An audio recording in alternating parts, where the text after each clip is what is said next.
আচ্ছা তুমি টেনশন করিও না, আমরা আছি।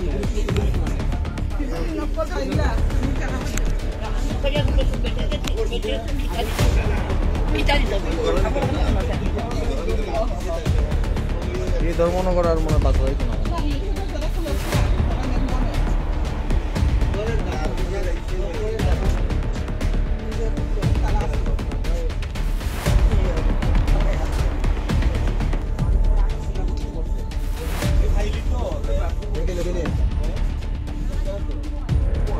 পার করে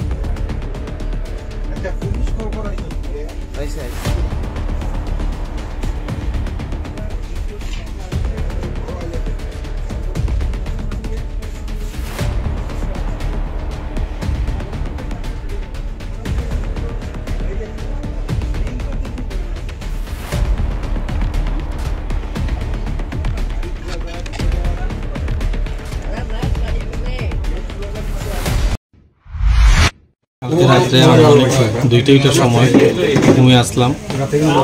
সেখানে আমার মার রুম, মা এক রুমে ঘুমায়, আমরা আরেক রুমে থাকি। তো 2টার দিকে আমার মায়ে ফোন করছে, তাড়াতাড়ি উঠিয়ে আমারে ঢাকাইতে হামলা করছে, আমার মারিলে। তখন দৌড়িয়ে আমি বেরিতাম চাইছি, দেখি দরজা আমার লাগানি বাইরে দিকে। তখন মারে কইছে তুমি একটু কষ্ট করে আও ফোনে, তুমি একটু কষ্ট করে আমার দরজাটা খুললে দাও, দরজা বাইরে দিকে লাগানি। তোমার মাকে খুলছেন, খোলার পরে দেখুন তো মার ব্লিডিং হওয়ার এইসব, তাদের মারছে টারছে, হাতে মারছে, এখানে দাঁড়িয়ে সেট দিছে, এদিকে রক্ত প্রচণ্ড। তারপরে তো আমি ওই থানাতে কল করলাম, থানা আইলো, চাইছে, তারপরে আমি হসপিটালে গেলাম। যাওয়ার পরে তো হসপিটালে অ্যাডমিট করছে, স্যার তারা দেখতে লিখাটি লেগে গেছে।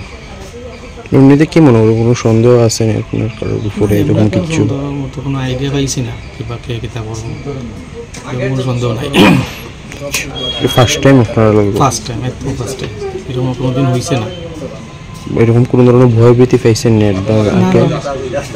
কিচ্ছু না, আমরা একদম এরকম মানে এই বাড়িতে আসি পর থেকে, জন্মের পর থেকে এরকম কোনো চুরিটা আমার কিছু হয়েছে না। আমরা একদম ক্যাজুয়াল চলি, মানে কই কিতা হইব না হইব জানি না, মানে এরকম কোনো ভয়ই নাই। এই বাইক আমার এইগুলো করে ভিতরে বাইক থেকে আসো যাবি টাবি লাগানো, এটা কিছু নিচে দিছে না। শুধু টানলে এটা করিয়ে তার শরীরে যা অর্নামেন্টস আসলো এগুলো নিয়ে গেছে। ধন্যবাদ। তাই নামটা? সবিতা দাশগুপ্ত। আপনার? জয়ন্ত দাশগুপ্ত। কালকে রাত্রিবেলা রামেশ্বরে একটি ডাকাতির ঘটনা ঘটেছে, এই ব্যাপারে গতকালকে শেষ রাত্রে কামেশ্বর জয়ন্ত দাশগুপ্তের বাড়িতে একজন অপরিচিত লোক মুখ ডেকে প্রবেশ করে এবং ওনার মা, যার বয়স প্রায় 66, তো ওনার কাছ থেকে হাতের কানের গলার অর্নামেন্ট নিয়ে যায়। তো কেউ ভিজিট করেছি আমরা, আশা করি চোরকে ধরতে পারবো, করেছে এই কাজের সঙ্গে যে যুক্ত আছে তাকে ধরতে পারবো।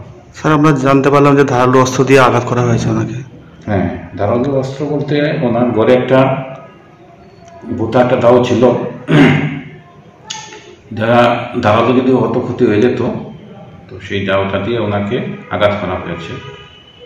একটু কানের দিকে একটু ব্লিডিং এসেছে, আমি দেখেছি, হসপিটাল গিয়েছিলাম ওনাকে। ঘটনাটা দুঃখজনক, তা আমরা তদন্ত করছি, পুরো টিম গিয়েছিলাম। যে এই কাজটা করেছে, তো আপনারা অতি সত্তরে এটার একটা খবর পাবেন, আমরা ধরতে পারবো।